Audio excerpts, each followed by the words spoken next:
আমরা যারা বিকাশের এজেন্ট আছি, তারা বিভিন্ন ব্যস্ততার মধ্যে থাকি। বিশেষ করে আমার মতো যারা কসমেটিক্স বা আদার্স ব্যবসা করেন, তাদের পাশাপাশি যারা এজেন্ট আছে, তাদেরকে এই ধরনের বেশি সমস্যার সম্মুখীন হতে হয়। আজকে তেমনই একটা গল্প আপনাদেরকে বলবো, খুব ছোট পরিসরে। এই ধরনের বিকাশে প্রতারক আসে বিভিন্ন ছদ্মবেশে। সে হয়তো আপনার ক্যাপ পরা থাকবে, কালো বা অন্য কালারের কোনো মাস্ক পরে আসবে। এসে আপনাকে বললেন যে, "ভাই, আ বিকাশ করা যাবে?" আপনি বললেন যে, "হ্যাঁ, যাবে।" তখন আপনি বললেন যে, "কত টাকা করবেন?" তো সে বলল যে, "এই তো ১০-১২ হাজার টাকা এরকমই হবে।" তো সে ঠিক আছে, সে ১১,০০০ টাকা আপনার ক্যাশ আউট করছে।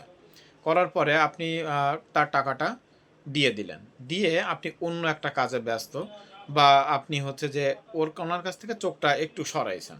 সরানোর ফলে দেখা হলো ওখান থেকে একটা নোট সে পকেটের মধ্যে অথবা আ টেবিলের যেহেতু বিপরীত সাইডে সে থাকে, সে টাকাটা ফেলে দিল।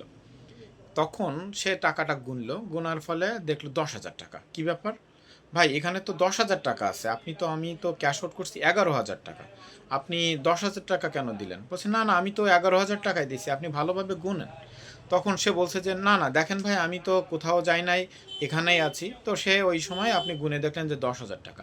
তখন সে আপনাকে আবার বলবে যে, "আমি ওই যে বলছিলাম ১০-১২ হাজার টাকার মতো, হয়তো আপনার মনের মধ্যে ওই ১০,০০০ টাকা গেঁথে গেছে। এইজন্য আপনি ভুল করেছেন। আপনি ১০,০০০ টাকাই দিয়েছেন ভাই।" তখন তো আপনি আর কিছু করতে পারলেন না। তখন আপনি কি করলেন? ৳১,০০০ টাকা আপনার ওই প্রতারককে অতিরিক্ত দেওয়া লাগলো। আর আপনি তো জানেন যে এজেন্ট থেকে ৳১,০০০ টাকা ইনকাম করতে কত লেনদেন করতে হয়। তো ঠিক আছে বন্ধুরা, আজকের এই পর্যন্তই।